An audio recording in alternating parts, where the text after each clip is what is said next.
Fshati Stubull. Fshati Stubull është njëra ndër 15 fshatrat që shtrihet në Rrekën e Keqe të Gjakovës. Stublla gjendet në afërsi të kufirit administrativ të qafës së Morinës në veriun e Shqipërisë. Është një fshat i vogël, ku rrethohet nga fshatrat Ponoshec, Smolic e Bërja. Stubbla ka rreth 40 shtëpi me një numër prej rreth 350 banor. Karakteristike e fshatit Stubull është se të rinjt kryesisht jetojnë, veprojnë dhe studiojnë në numër të konsiderueshëm nëpër universitete të ndryshme vendore dhe ndërkombëtare.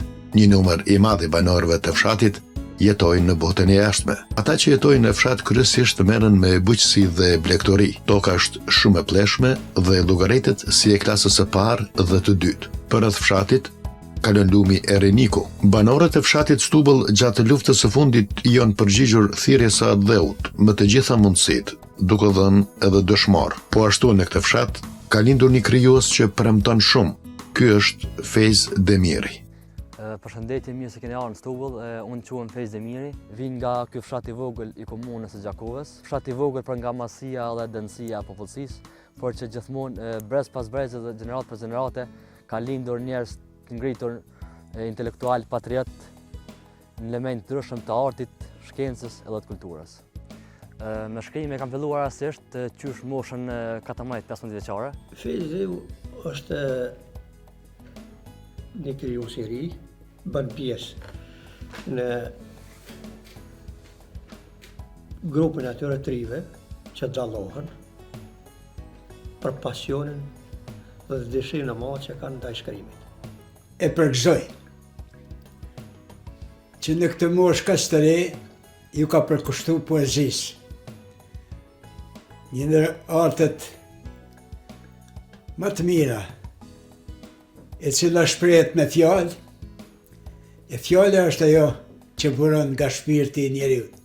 Deri tash kam botuar 3 libra, Vargje përkushtuese 1, Vargje përkushtuese 2 dhe sfundmi kam botuar librin Në detin e dashurisë të thënjes. Kam pasur rastin të lexoj 2 librat e tij poetik, që quhen Vargje përkushtuese, vëllimi i parë dhe i dytë, cilat i ka shkruar si dhe botuar si fillorist dhe gjimnazist. Dhe e mira është që kjo ka vazhduar edhe si student për vojën e tij të shkrimit dhe të leximit. Me vargjet veta, ja ka fal dashurinë, të fillu prej adheut, të fillu prej shokëve, të fillu prej shkollës, të fillu prej krejt ato që ne na rrethojnë për ditë në jetën e përditshme.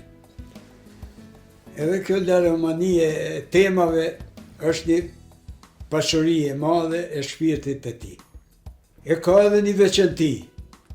I ka shkruar ku poezitë e veta nga shenjat e interpunksionit. Edhe ka bërë shumë mirë, sepse drejt për së drejti po del fjale e pastër, e cila me njerë ngulitet në shpirtin e secilit që lexon. Burrërisht luftoi Plaku Bajram. Ishte udhëheqës dhe ushtarak. Në ato malet larta në shpellët e Dragobis, luftoi me pushë në dorë kundër armikut, kundër qarqeve shoveniste, kundër ashmanëve edhe monarkisë. Ai qysh kur ishte djalosh i ri, gjithnjë nisi rrugën për pavarësi. Ishte i dashur për popullin, për armikun të merë, me armë në dorë qëndroi gjithherë. Ishte i paprekshëm, ishte i pathyeshëm, ishte njeri me ideale fisnik, ishte rufesh këmbë i malësisë, plaku i maleve për shlerimin e Shqipërisë. Ra heroikisht në shpellën e Dragobis. Me vëllimin e tretë, që është botuar kohëve të fundit, Në detin e dashurisë dhe të thënjes, e që janë edhe aforizma, edhe mendime poetike, edhe fragmente mendimesh, po edhe pjesë lirike të bukura. Dallohen nga libra përgjithsisht për një sensibilitet, një ndjeshmëri të pasur, për një botë pasur shpirtërore. Dhe sidomos libri i tretë dallohet për fuqinë e thënies, për shkurtësinë e mendimit, për botën e pasur refleksive dhe për botën e pasur tematike, ideore dhe motivore. Ky përposh poezisë e botoj një libër edhe me fjalë të urta nga thesari i popullit tonë. Edhe kjo është për çdo lavdat, sepse fjala e urtë është filozofia e popullit, filozofia e lënë brez pas brezi, edhe është aq e pasur, sa që ai që vjen këtë pasuri e bën shërbim kulturës sonë vërtet. Prandaj edhe libri me fjalë të urta është për çdo lavdar. Edukata bën njeriun të veçohet nga të tjerët. I ditur i flet me dituri, i paditur i flet çka ka dëgjuar. Dituria, urtia e mirësjellja e bën njeriun të ndihet i veçantë dhe i zbukuruar të jetën. Duaj me shpirt, duaj me zemër, duaj sinqerisht. Këto ishin disa pjesë të shkrimtarit Fejz Demiri që i ka paraqitur tek libri i tij Në detin e dashurisë dhe të thënies. Sigurisht që për moshën e tij janë vërtet mendime të pjekura me një maturi të lartë poetike, si që njëherët edhe për moshën e tij që janë shumë të rralla për nga aspekti teorik, njëherët edhe gjuhësor, po duhet pasur parasysh që edhe aspekti logjik që ka rëndësi shumë të madhe tek poeti në fjalë e ka përkufizuar edhe me tutje profesionalizma që i ka përdorur në librin e tij.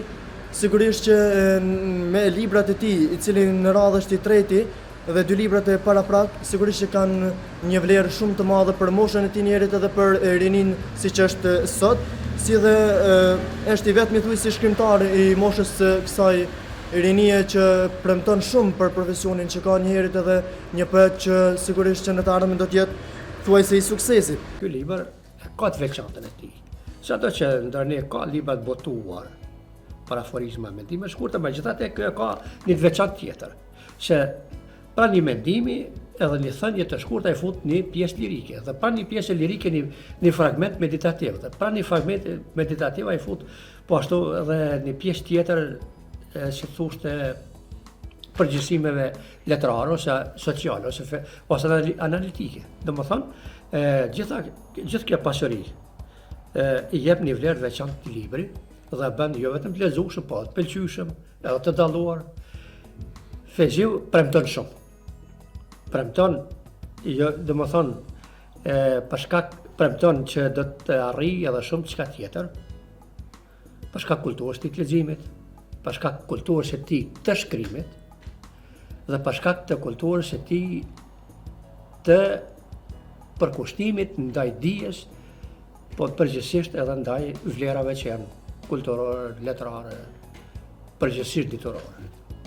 Që është e rëndësishme në këtë libër është edhe mënyra e figuracioneve që ai ka përdorur, domethënë një prej figurave që ai ka përdorur dhe njëherë e ka fuqizuar edhe me shumë penën e tij si krim letrar, është edhe ajo pyetja retorike, që vërtet nuk është se edhe i dihet përgjigja mirë, po mund të kthehet edhe me një formë subjekcionuar, andaj edhe format e tjera të figurave letrare janë, ta them kështu konkretisht, të paraqitur në mënyrën më të mirë dhe më të rregull, që ai ka mundur të paraqet në librin e tij. Sigurisht se secilën figurë ka paraqitur në mënyrën e tij të duhur, njëherët edhe në vendin e tij të caktuar të fjalëve që ai ka përdorur. Unë çdo herë çdo hap që ndroj jam falendërues së pari Zotit, me pastaj familjes. Dashuria ndaj Zotit dhe familjes duhet me qenë gjithmonë e ngolitur thellë në zemrën dhe shpirtin e gjithë secilit. Dhe kjo dashuri tekon depërton thellë deri në gjak. Njeriu në jetë çdo kujt ndoshta edhe mund t'ia kthen borxhin në jetë. Domethënë nëse dikush neve na ka bën një të mirë, ne atë mirë mund t'ia kthejmë 10 të mira. Por dikujt që ke fare të pamundur, edhe nëse mundohesh, janë familja. Mundi dhe sakrifica që bën ata për neve, që nga vëzhlia e deri tek rritja jon, është i pakompenzueshëm dhe sado që ne mundohemi në jetë, pastaj nuk mund t'ia kthejmë borxhin. Ata bosjeshin kur na shohin neve duke bosjeshur. Ata ndihen të trishtuar, të mërzitur kur na shohin neve me halle deri te probleme e brengat e pazyra. Ata çdo hap sapi të jetës së tyre për neve jetojnë. Domethënë kam një thënie që e kam shkruar në librin e fundit, familja është i organit dhe pa të ndihesh ftoftë në çdo aspekt. Se Fiziu rrjedh nga një familje adhetare, nga një familje që me tradita. Me tradita jo vetëm adhetare, po me traditat të jetës tipike shqiptare, që ka një pasuri të madhe të asaj tradite, të urtisë, qëndresës dhe të punës. Prandaj edhe gjithë, që thush, këtë formim të tij familjare, por dhe përgjithsisht jetësor, ky ka arritur pra që tash ta mban edhe në shkrimet, edhe librat e tij poetik, dhe në librin e tij të fundit, Të ditën e dashurisë dhe të thënies. Mesazhi që unë ua transmetoj të rinjve është që të kemi sa më shumë vullnet në jetë, gjithmonë kemi vullnet dhe motiv për një punë. Vullneti rrugën e gjatë neve na bën të shkurtë. Vërtësitë na bën lehtësi dhe qëllimet dhe synimet tona na konkretizon në ardhshmëri. Gjithmonë të jemi të motivuar për diçka, gjithmonë të kemi vullnet dhe motiv kur hyjmë në punë për shembull. Se shpesh në jetë dim demotivohemi për diçka. Kthehemi prapa, demotivimi është humbje kohë, është më sukses yni. Gjithmonë të kemi vullnet edhe motiv sa më të fortë në jetë. Plak që ka në zemër urtësi, sytin rritnin me buzëqeshjen e tij. Po e adhuron një dashuri qiellore,